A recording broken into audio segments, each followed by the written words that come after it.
అనగనగా ఒక వనం. ఆ వనంలో కాకి, పిచ్చుక, సీతాకోకచిలుక స్నేహంగా ఉన్నాయి. ఒకరోజు ఆ మూడు ఒక పందెం కట్టుకున్నాయి. అప్పుడు కాకి ఇలా అంది. వనంలో మనమున్న స్థలం నుంచి దాదాపు 1 కిలోమీటర్ దూరాన ఉన్న కొబ్బరి చెట్ల దగ్గరికి చేరుకోవాలి. ఎవరు ముందుగా చేరితే వారు పందెంలో నెగ్గినట్లే. గెలిచిన వాళ్ళు ఏం చెప్పినా మిగతా వాళ్ళందరూ అలాగే నడుచుకోవాలి. పిచ్చుక, కాకి, సీతాకోకచిలుక కొంత నిర్ణీత సమయం నుంచి ఆకాశ మార్గాన ఎగురుతూ వచ్చాయి. సీతాకోకచిలుక ఎంతగా తన రెక్కలను అదిలించినా కానీ కాకిని, పిచ్చుకను దాటలేక చాలా దూరం వెనకబడింది. కాకి, పిచ్చుక ఎంతో వేగంగా ఆకాశంలోకి ఎగిరాయి. కాకి పిచ్చుకతో ఇలా అనింది. పిచ్చుక మిత్రమా, మనం అతివేగంగా చాలా దూరం ఎగిరి వచ్చాం. సీతాకోకచిలక మనల్ని దాటిపోవడం అసంభవం.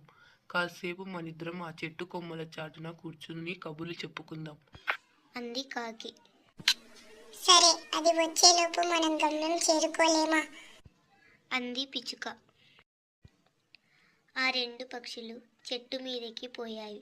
ఏవేవో కబుర్లు, ఊసులు చెప్పుకోవడంలో మునిగిపోయాయి. చూసావా మిత్రమా, ఆ సీతాకోకచిలుక ఎంత నిదానంగా వస్తుందో. అది మనిద్దరి కన్నా వేగంలో చాలా తక్కువ.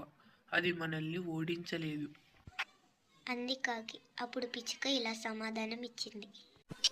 అవును మిత్రమా, నువ్వు చెప్పింది నిజమే. అది మనల్ని ఓడించలేదు. సీతాకోకచిలుక నెమ్మదిగా ఎగురుకుంటూ తన నిర్ణీత లక్ష్యాన్ని చేరుకుంది. అది చూసిన కాకి, పిచ్చుక తమ పిచ్చి కబుర్లో ఆపేసి గబగబా ఎగిరి వచ్చి ఆయాసపడుతూ సీతాకోక చెంత వాలిపోయాయి. మమ్మల్ని ఓడించావు సీతాకోకరాజా. మా పిచ్చి కబుర్లు, ఊసిలే కొంపలు ముంచాయి. ఏకాగ్రతంగా వచ్చి విజయం సాధించావు. నీకు అభినందనలు అంది కాకి. మా పిచ్చి కబుర్లు, ఊసులే కాదు మా కొంపలు ముంచింది. నీవు తక్కువ అంచనా వేయడం వలన కూడా మేము ఓడిపోవలసి వచ్చింది అని అనింది పిచ్చుక.